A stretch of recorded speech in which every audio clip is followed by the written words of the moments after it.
Αυτό το βιντεάκι είναι αφιερωμένο στα παιδιά με τα πνευστά, τα χάλκινα πνευστά.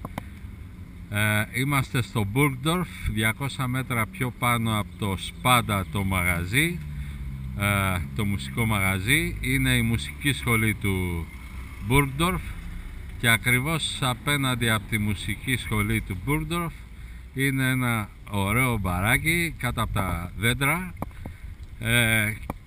που φτιάχνει ένα εκπληκτικό μοχίτο, Costa Special, και το μπαράκι το έχουν ο Κώστας και με το φίλο του και συνεργάτη του τον Πάνο.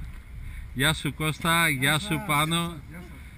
Και όποτε έρθετε εδώ να ψωνίσετε, θα περάσετε και από το μπαράκι να πείτε γεια στον Κώστα από την Κατερίνη και στον Πάνο από τον Πύργο. Το καλοκαιρινό. Και αν κοιτάξουμε λίγο πιο πάνω, εκεί που είναι η μπλε οι ομπρέλες, είναι το χειμωνιάτικο και το άλλο μαγαζί.